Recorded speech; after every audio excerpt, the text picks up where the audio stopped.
Hey guys, this is Ed, Paul, and Anna of Curb Media, and we are here to tell you a little bit more about our sponsor. Sportsball is a great subscription service geared towards minor league baseball fans. Each box features a different minor league team. You get a box every 3 months with minor league baseball gear, including different styles of hats like Ed's favorite, the dad hat. The cost is less than $12 a month. Proceeds from each box goes to More Than Baseball, the only nonprofit dedicated to the well-being of minor league baseball players. We all know that Parents' Days are coming up this summer, so if you've got a mom or a dad or a grandma or a grandpa who are particularly difficult to buy for, but you know they're baseball fans, this is the answer, guys. Meet your new favorite team at sportsballbox.com. Is there anybody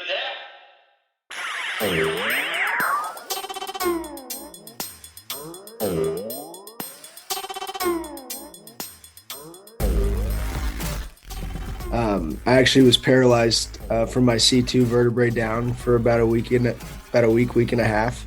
Oh no! Yeah, so Coach Price let me come and try to get healthy and try and get back to the player I was. So after medically redshirting for 2 years, trying to get healthy, I just kind of figured that it wasn't going to be in the cards to get back to being a Division I baseball player, and that's fine. What's up, Dad Hat crew? Ed here, and on this episode, I'll bring you guys Antonio Garcia. He is the head baseball coach of the Western Nebraska Pioneers, as well as a graduate assistant coach with the University of Kansas. We talked about how he was paralyzed from the neck down all the way to coming back, playing, as well as now becoming a head coach.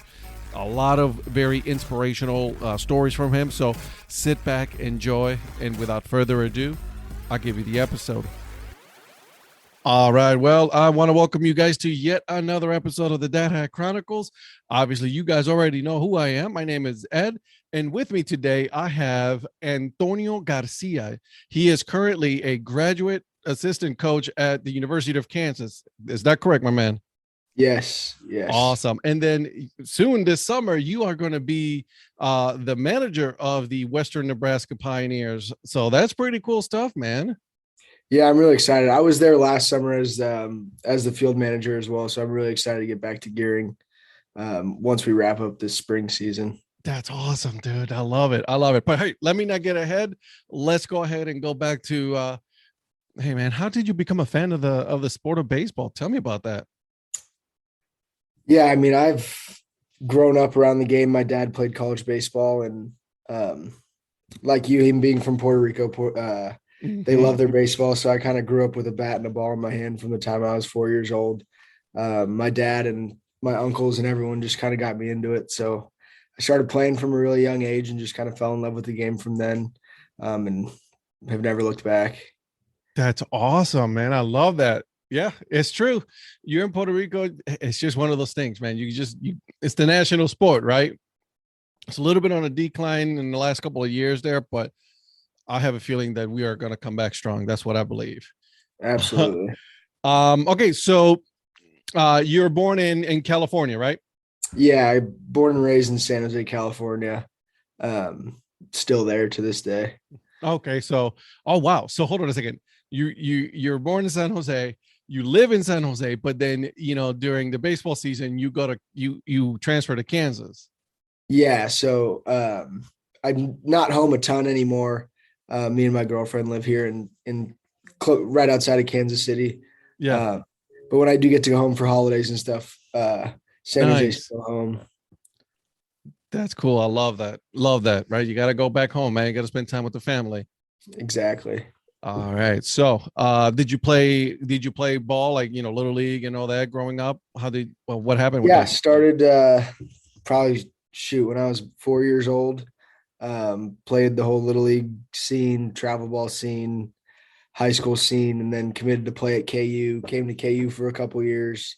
Got to play some Division I baseball, and then flipped to the other side of the lines and started getting into coaching.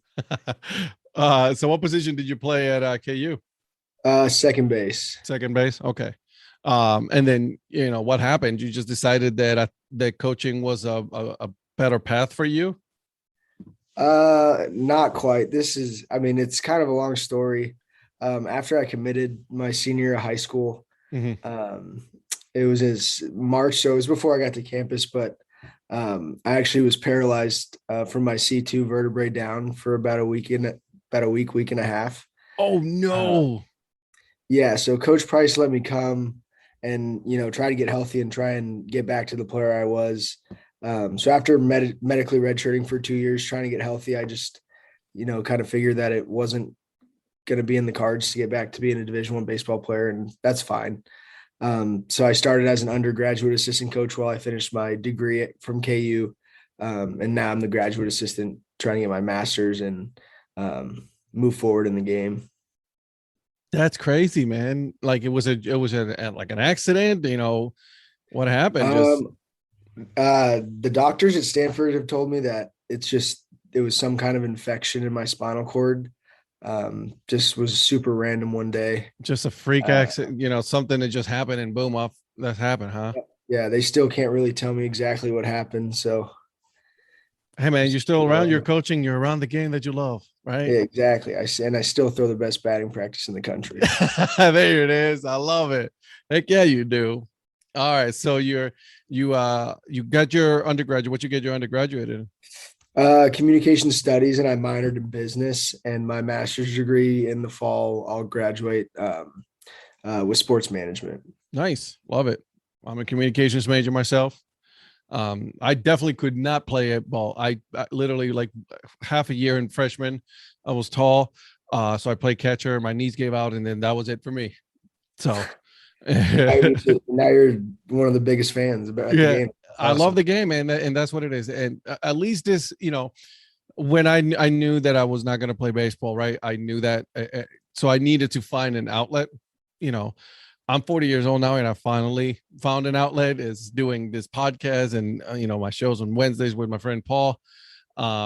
That have by design. So I mean, I'm doing what I love. No regrets whatsoever. I think this was the path for me, going forward. So I have no regrets. No, yeah, that's awesome. So tell me, so you go from Kansas to Western Nebraska, how that happened. Tell me the story behind that.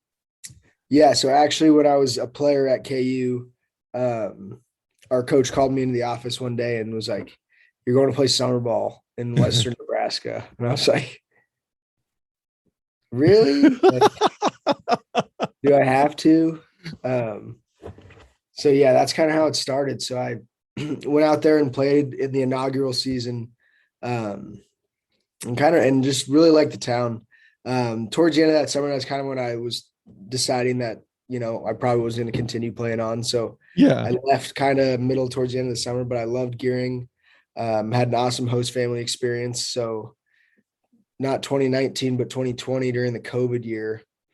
When COVID hit, I drove back to California from Kansas. So I had to come back for school towards the end of the summer to move out of my apartment. And I drove through Salt Lake City. And then I was like, all right, gearing's kind of on the way. That'd be awesome to see my host family and just stop in and check in for a day and then continue my drive out. So I do that. I've been gearing. I'm going to leave in the morning. And then I saw that the Pioneers were playing the Hastings Sodbusters, and two of one of my really good friends at KU were playing on that team. Oh, so really? I'll see. Yeah. So I was like, oh, I'll stay one more day. And then honestly, it's such a funny story because me and my host dad are, I was like a fan at the Pioneers game. So I was, having some beers, having a good time. And I saw Chuck. So I walked down and, said hi again. And he kind of asked what I was doing in town. And I was like, I stopped playing. I'm getting into coaching. I was supposed to coach in Yarmouth, Dennis, in the Cape Cod League in 2020 as an assistant coach, but it got canceled due to COVID. And he was like, well, anytime you we would love, just reach out. We would love to have you back here on the other side. And I was like, oh yeah, that'd be awesome. And he was like, actually, I want you to meet our head coach after the game. Cause at this time, I think he expected that Ryan Sires, who was the coach, was going to come back. So after the game, I was talking to Ryan, and he was like, one of our assistants is actually leaving at the end of the week. Do you think you could stay for the rest of August? And I was like, honestly, I'd love to. I have to go back to Lawrence to move out of my apartment, but I'll do that, and I'll just and I'll shoot back over and finish up. So I did. So I came back as an assistant under Coach Sires, and he took a job that he wasn't able to coach summer ball the next year. And then Chuck offered me the job before I left. It was a crazy couple weeks. And then, last summer was my first summer with the team as the head coach, and it was a great experience for me. I was 23 years old and the head coach in a collegiate summer league. I'd be interested to see if there was really anyone else younger than me or the same age doing the same kind of thing. And we had a lot of success. So it was a lot of fun for me my first time around. That's insane, dude. That's one of the craziest stories I've heard. But that's awesome though, right? Because it was just regular. You're like, oh, I'm just going to stop by on the way, say hi to the host family. And then you leave with a job. Yeah. And next thing I know, I'm coming back for summer number 4 and gearing now 2 as the head coach. So obviously this is a path that, it's working out for you. This is what you want to do. You want to be a coach. Yes, I definitely want to stay in the game. With my story and everything, like the game gave so much to me. I say it all the time. So I just want to stay in the game as long as I can and, give back to it what it gave to me kind of thing. Hey, listen, people need coaching, right? They need to, there are players out there that need to be coached, and, and you played it. You did it. You were D1, and that's not an easy feat, right? Cause that's hard to get into. Right. So, no, for sure. So you're going back to the Pioneers. Are you doing any are you the ones who are just handling all of the recruiting? How are you doing that, right? Because that's all part of being a coach now in the collegiate summer league. Yeah, no. So I'm Chuck's given me full access, or don't know the right word, but I'm 100% doing the recruiting. Every player that's signed is someone that I've brought in. And I'm really excited about the roster this summer. My assistant coach, Trent Kiefer, he's our pitching coach. He was on staff last year as well. He's coming back. And he's also helped with recruiting to take a little weight off my back, because last summer I did it all. But it's been super nice having Trent, to help and just have someone that I can, bounce some questions off. Like if I'm like, hey, another infielder wants to sign, I'm looking at the roster, I'm not sure if we have room or not. Like, what do you think? And he's just like, I feel like he always knows what to say. So it's just really nice having someone to bounce some of the information off. Yeah. So we can try and make sure that we're as successful or even more successful than we were last summer. But the recruiting part's really fun for me, because I get to call, college coaches from all across the country and build connections that way. That'll hopefully come back and help me later in the day when I'm, when I am trying to grow in the game. Yeah. Then personal connections also help. But yeah, it's basically personal connections and me getting on the phone and just calling some coaches that either I have connections with, Trent has connections with, Chuck may have connection with, or our staff at KU is great and they have a lot of connections as well. And then my connections on the West Coast as well have helped a lot. That's awesome. So you're currently in the middle of building your roster. Are you done with it? Yeah, we're done. We're done with it right now. Obviously there's still 48 days till opening day. A lot can change. Pitchers throw too many innings and shut themselves down for the summer. Guys just decide they don't want to come. But with the guys that I have on the roster right now, I'm pretty confident most of them are going to stick with it and stay. We have a guy or two that may have too many innings under his belt, and that makes sense. Like there's no reason to come out and force it if you got right amount of innings that you need to get to. So, so there might be some extra pitcher spots that open up. I have a shorter temp roster because a lot of the Division Ones don't end till after we start. Right. So guys to kind of fill the gap until, our full rosters there. That's kind of the hardest part about recruiting, is trying to find guys that'll come in for, 2 or 3 weeks and try and earn a spot, or just 2 or 3 weeks and then, go do something else. But exactly. For now, yeah, the roster's done. We've been done for a little bit, just little bits and pieces here to tweak and, add. But yeah. That's awesome. So let me ask you, so you have D1, D2, you got JUCO players, you pretty much are recruiting pretty much anywhere. What are you sticking with? Yeah, here I can pull the roster up right now. Oh, heck Yeah, it's a majority of Division I guys. Mhm. Any Kansas guy? Yeah, I have a couple Kansas guys. I think I have 3. There's a couple Division II. Eric Smelko last summer was our team MVP. He hit leadoff and played center field for 60 games for us. Oh wow! So he was yeah, swinging. he hit 360, 370, just super reliable in the outfield, super great kid. He's a fan favorite, hands down. Everyone loves the kid. So I'm really excited to have him back. He was at a Division I last year, he's at a Division II this year. But it just goes to show our shortstop this summer's from a D2, one's from a D2, one's from a D1. But it just goes to show that there's talent at all levels. So we've really reached out to all of them. JUCO, it's mainly JUCO, D1, and D2. I don't think I have any Division III guys on the roster. Let me not ask. Because we're not good enough, just because it's just you couldn't.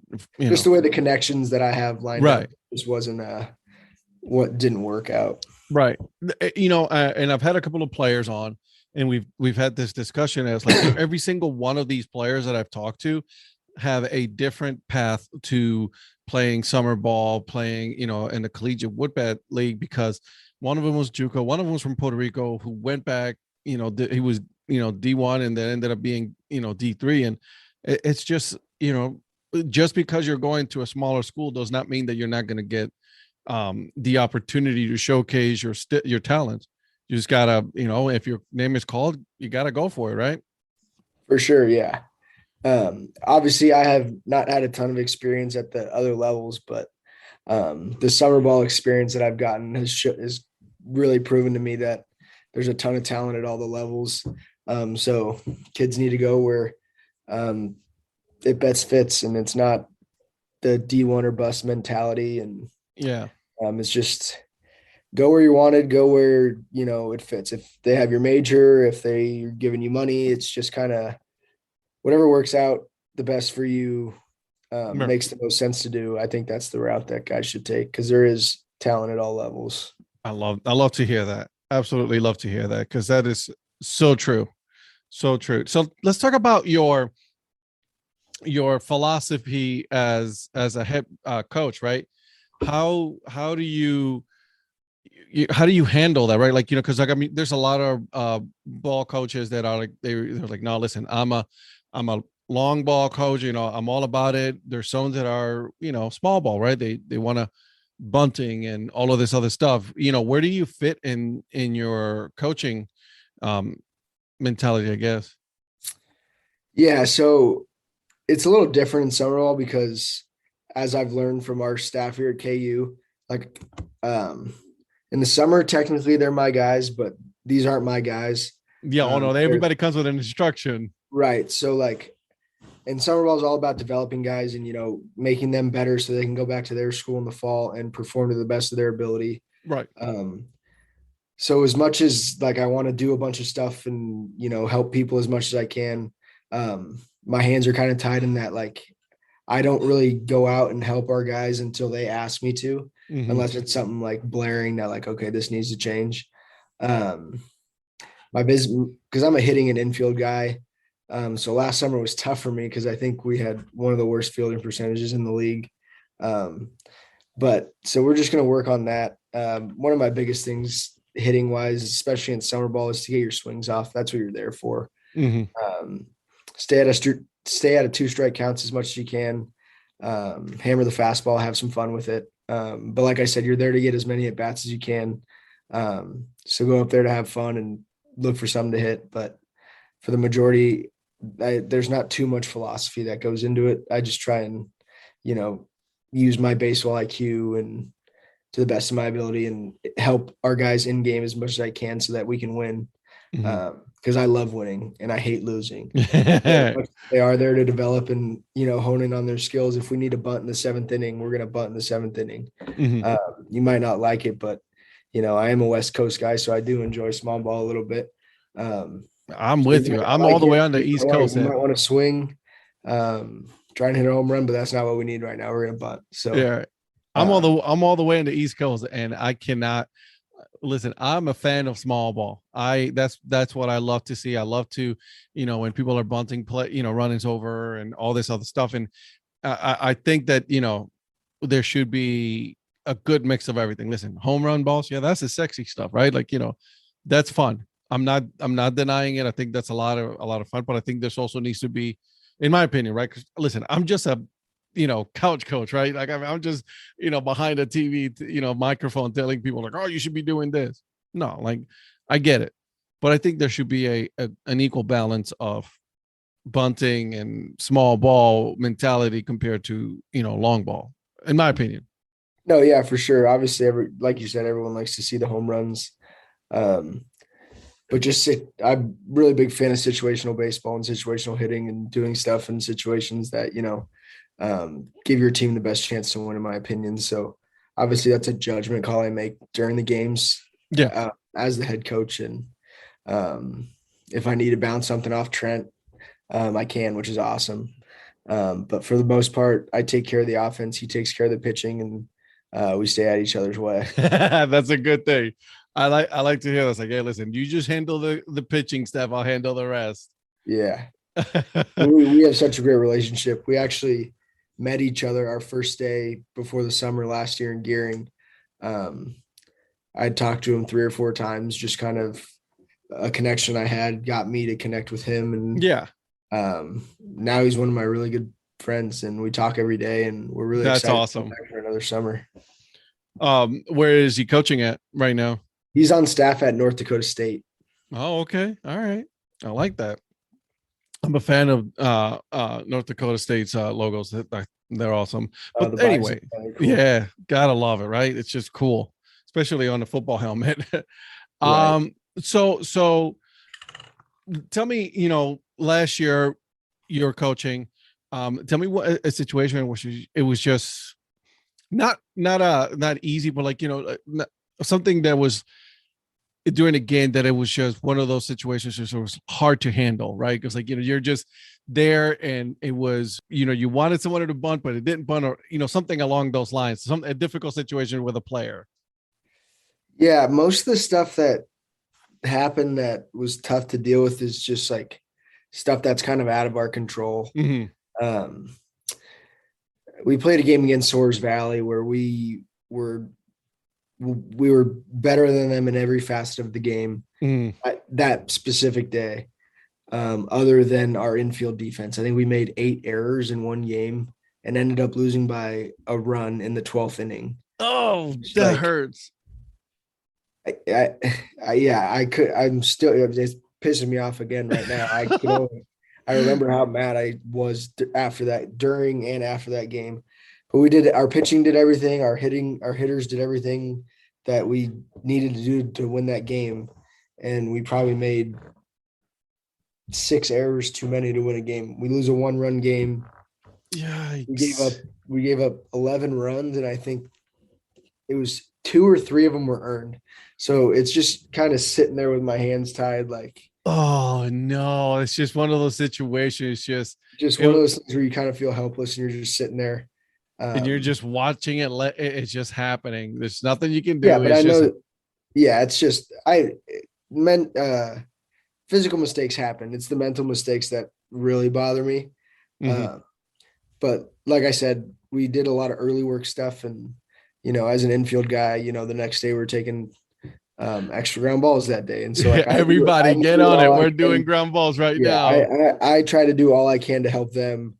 Like I said, they come to me, their coaches sending them to me so that I can make them as prepared and better them to go back to their teams in the fall, their programs in the fall, and compete for a starting job, or if they already had one, just like get much better. Yeah, just keep getting their game as good as it can so they can go back and help their teams win as much as they can. So when is it that you get to go to Nebraska? When you move there after you're done with Kansas? Yeah, so I'll drive out to Nebraska May 22nd. May 22nd. Okay. Yeah, so that's the end of our regular season. I'll miss the Big 12 tournament, but I'll be in Nebraska May 22nd. Sunday, May 22nd, I'll drive out there. Gotcha. So let me ask you: you're head coach in Nebraska, but you're a graduate assistant here there in Kansas. How is that? What are your responsibilities there? During the season. I kind of just help the staff with really whatever we need. Technically, it's a graduate manager position. I'm not allowed to coach, but I help with a lot of stuff, opposing scouting reports, throwing batting practice, hitting fungos throughout the day, just, the typical stuff that all the grunt work. Yeah, that a young GA normally does. Mm-hmm. And my GA friends kind of do all the same stuff. It's just kind of like I said, as I've told you that I'm trying to, just move up in the game. This is just a step that I have to take. And I'm kind of at the bottom of it's funny because I'm at the bottom of the totem pole here. And then once May 22nd hits, I'm the head honcho. So right. I would just say, definitely you are a little culture shock going back and forth, but I love it. But it makes you appreciate what you do though, right? Because you know where you are and you know where you want to be. You just got to put in the work, Yep. Got to put in the hours. What do you envision yourself doing, after Kansas, after graduate Kansas? Because I'm sure that eventually has to come to an end. Right. Yeah. And then from there, my goal is to get, a volunteer assistant coach position at a Division I school. I want to stay in college baseball. Mm-hmm. And then from there, get a paid assistant job and just kind of move up the ladder as quickly as I can.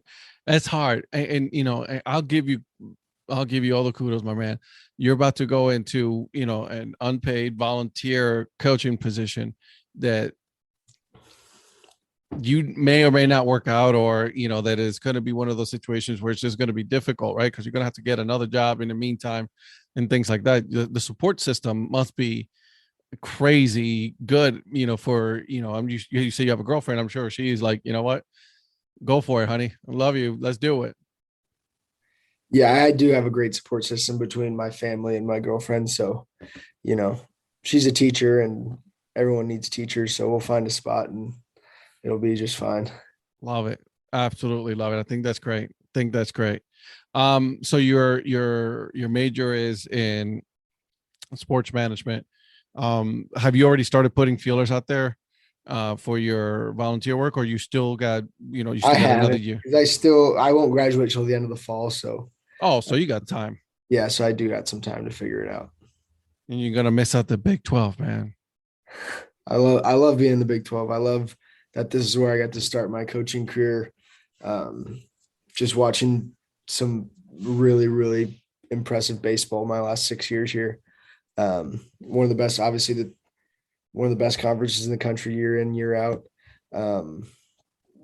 Last weekend we went to number 4 ranked team in the country, Oklahoma State. Yeah. Their brand new stadium, facing All-American first rounder Friday and Saturday night. An impressive lineup. This past weekend we played the newly number 4 Texas Tech, with one of the best offensive numbers in the country. It's just every week we play an impressive opponent, and I just get to, coach and watch some really, really good baseball. And the lessons that I've learned from doing that are definitely going to help me wherever I end up. Something that I want to touch on, because you said, with the whole, your neck, you're paralyzed for a few weeks and stuff. How did you handle that mentally? How did you prepare yourself? How did you, get through that time? Because it was a difficult time, right? Because nobody knew how it happened or why it happened. And how did you handle that mentally? Honestly, I did pretty well with it. I always had in my mind that, I was going to make it back to where I needed to be. And while it was tough, I did have an unbelievable support system and a really good friend group at the time. So I was never really worried about it once I was healthy enough, to do all the normal things that I needed to do.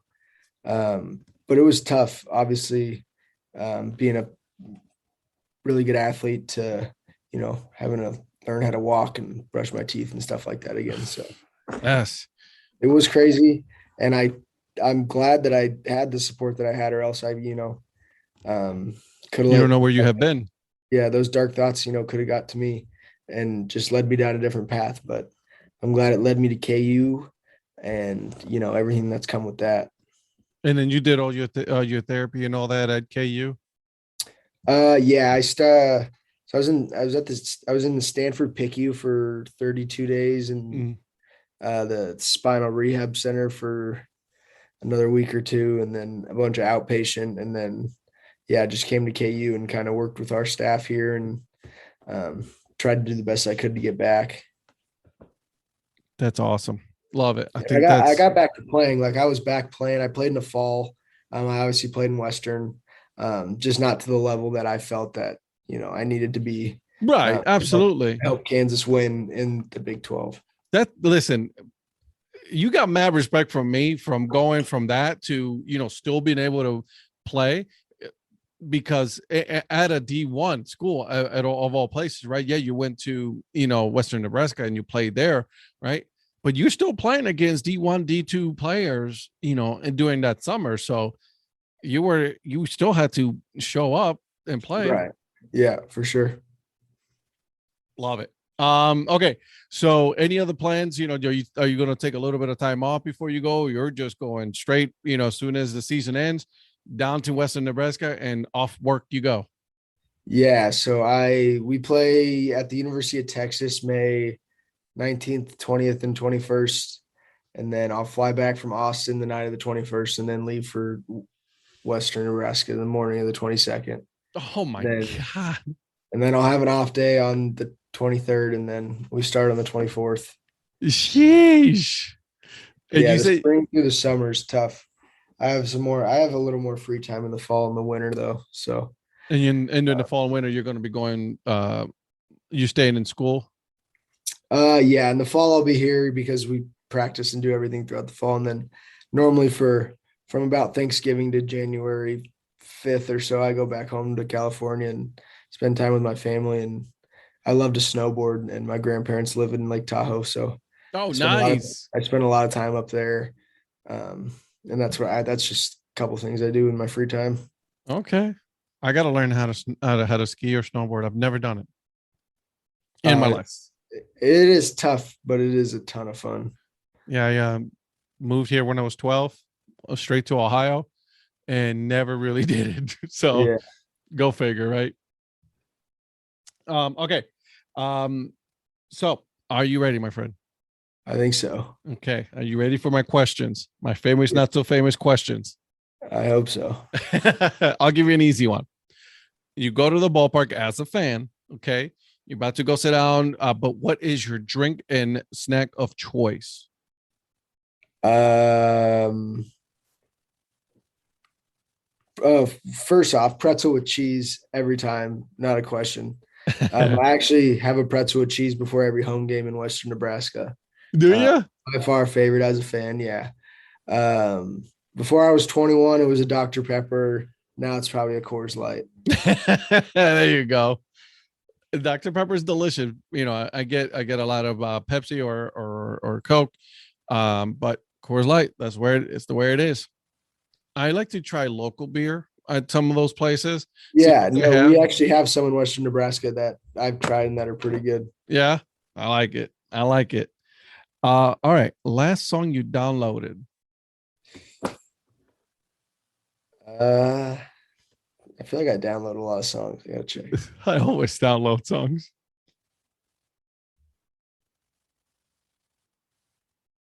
Better by Khaled. All right, there you go. Better by Khaled. I like it. I haven't listened to it, so I got to check it out. Okay, cake or pie? Cake. Good job. Strangest thing you've ever eaten?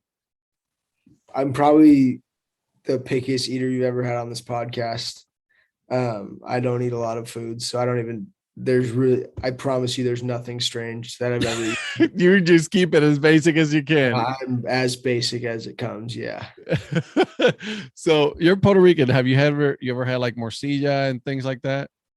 My my abuelita would cook a lot of stuff like that, and I just never really got into it because I was so picky. My mom's as picky as they come, and we got it from her. But my siblings are kind of the same way.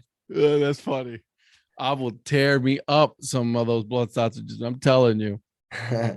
Do you think that cereal is a soup? No. Good job. That's a great answer. Um, let's see. If animals could talk, which animal would be the rudest animal? I honestly think like I love dogs, but I think dogs would I feel like they got like a bunch of sarcasm to them. They try and like show you, and they just can't. I have a Chihuahua, and I think, and I love my Chihuahua to death, but she could be the meanest dog to other people. That's just For how that sure. goes.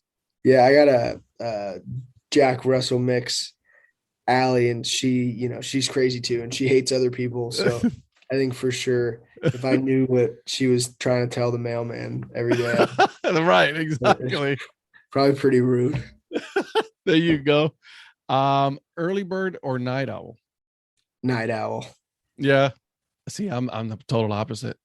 So I'm a my 5:30 in the girlfriend- morning. My girlfriend does both, so I don't understand, but No, I hate the mornings. see, I cannot do night. Like, listen, past a certain time, I'm tired and I gotta go. I tell my wife, I'll see you later, honey. I love you. You can keep reading or whatever, but I'm going to bed. Most nights I can stay up kind of as late as I want, but I just getting up in the morning is always definitely tougher for me. uh, all right, here we go. Hamburgers or hot dog? Hamburgers. Hamburgers. Do you think that a hot dog is a sandwich? No. It's a great answer. A great answer. Coffee or tea? I don't really like either. Me either. Well, no, I like tea. Cannot stand the taste of coffee. Yeah, I don't love it, and I don't love tea either though. But Tea, I don't mind. Tea is okay. Coffee, nah, I'm good. Deep dish or New York style? Oh, sorry. Back to that. I'm glad I don't like coffee because I saved myself so much money. For real. Oh my God. All the Starbucks runs. Starbucks. Oh yeah. Ridiculous amounts of money you saved yourself. Yeah. Okay. Deep dish or New York style? New York style, 100%. 100% is the correct answer. Absolutely. Pepsi or Coke? Oh, well, you said Dr. Pepper. But if I had to go, I'd go Pepsi and over one of those. Again, correct answer. That is the Nice. correct answer. Absolutely. Okay, so do you follow minor leagues at all? The affiliated baseball and all that? Yeah, like I have quite a few buddies that are still playing that have made me pretty interested in following them. Okay. So what has been the favorite rebrand that you've seen so far? Their logos. Yeah, threw you a hard one, I know. I don't know if this counts, but I thought the new Appalachian League, the college summer league, I thought they did a really good job with all their mascots. Yeah, they're pretty awesome. Actually, I'm good friends with actually a couple of them, but in the Otterbots and the sock puppets. Yeah, those are awesome. My one of my really good buddies, Ben, was an intern for him, or was their head ops guy or something for the Otterbots this summer. And then my other buddy Colton, who's at Oklahoma State, was the Fly Boys guy. Yeah, listen, that's an awesome league. Now that I'm here in North Carolina, it's such a cool experience to go see that I'm going to get to go see all these teams now that they're so close by. So yeah, the Appalachian League, I was sad when they lost affiliation, but what they gained in new logos and popularity and all of that has been, and now they're affiliated also with USA Baseball. So, yeah. I mean, come on now. For sure. They're doing it right over there. Oh, yeah. All right. Couple more, and then I'll get you out of here. I promise. Let's see. has been the best Wi-Fi name you've seen? Best Wi-Fi name. I I always love I love the ones when we go to the airport, like when we're traveling, we're trying to get on the Wi-Fi, and it's like, don't even think about trying to join this Wi-Fi. All right, like, don't even bother. Never mind. All if right, you you're join good. this You're good. Wi-Fi, I'll kill you. So cool. All right. God, we have to be so hostile about it, but all right. Yeah, Just say don't. I won't join your Wi-Fi. All right. Okay. Let's see here. Last one. What is one show that has been canceled that you would bring back, that you wish would be back? Entourage. You know, I never watched that show. Oh, it hands down the best show I've ever seen. Yeah. I felt the connection with the characters. I just thought it was hilarious. I think they went 8 seasons in a movie, and I've probably seen the 8 seasons probably 6 or 7 times, in the movie at least that many times. Oh my God. Yeah. I'm obsessed. Yeah. I got to check it out. It's on the list. Me and the wife have a lot that's on the list right now. We still got to finish season 3 and 4 of Ozark. Right. So no, I was watching Ozark with me and Kylie were watching it out in the living room when you told me you were on. So we paused it. We just started, we're in the middle of season 2. We finished the first season in a week. It's nuts, isn't it? Awesome. Yeah. We just started it last week. I was watching that. I'll probably watch it when I get off here. Good job. Yes. I'm telling you, it is nuts. But yeah, we're like 2 or 3 episodes into season 2. So yeah, still got some catching up to do. You're going to get surprised. You're just like, what? Yeah. I feel like every episode there's something where we're both like, we look at each other like, right. Exactly. It's like, did that just happen? Like, I was not expecting, literally from the very beginning of the show, did not expect that Jason Bateman was the man that he was in the character. Right. So it was I said the same thing. I was like, I almost can't take this guy seriously just because I've never seen him in a role anywhere near exactly. Exactly. I'm like, unreal. So you know what? Absolutely great show. That's a good show for you to watch. Yes, absolutely. All right, my man. Hey, thank you so much for doing this. This was a lot of fun. Where can people find you on social media? Yeah, I'm on Instagram and Twitter. I think my username on Instagram is Antonio_G5. And then on Twitter, it's Antonio with 2 underscores G38. Correct. And I'll put the link on the show notes so that way people can follow you and all that. Good luck to you with Kansas and the Pioneers. I'm gonna, I don't know if I'll make it this year, but hopefully next year I'll make it up there to Nebraska because I really want to check those guys out. Yeah, we'd love to have you out. All right, my man. Again, thank you so much. I really appreciate it. I had a lot of fun. Thanks. I hope you guys enjoy that episode with Antonio. Make sure you guys are following him on social media, as well as make sure you guys keep up with the Western Nebraska Pioneers as they take on the North Platte Plainsmen on the 24th of May. Good luck to them. Good luck to the league. Hopefully everything works out for them. But before I go, guys, make sure that you guys are subscribed to the podcast. Give it 5 stars. That way I go up on the rankings. And if you want to leave a comment, please do so because I do read those as well. All right. Until then, keep on grinding and always support the minor leagues. See ya.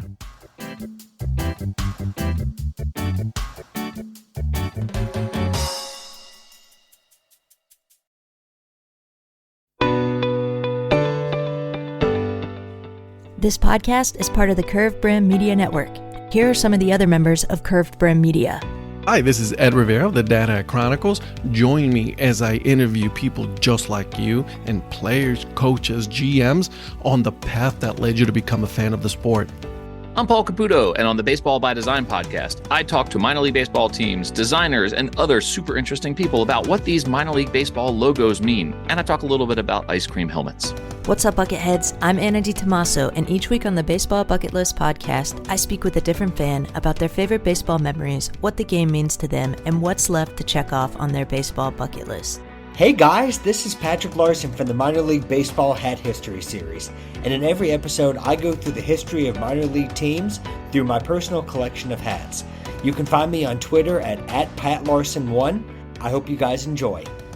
This is Patrick and Corey of BaseballMapper.com, and we have made an interactive map to help highlight all baseball teams from the majors down to collegiate summer leagues.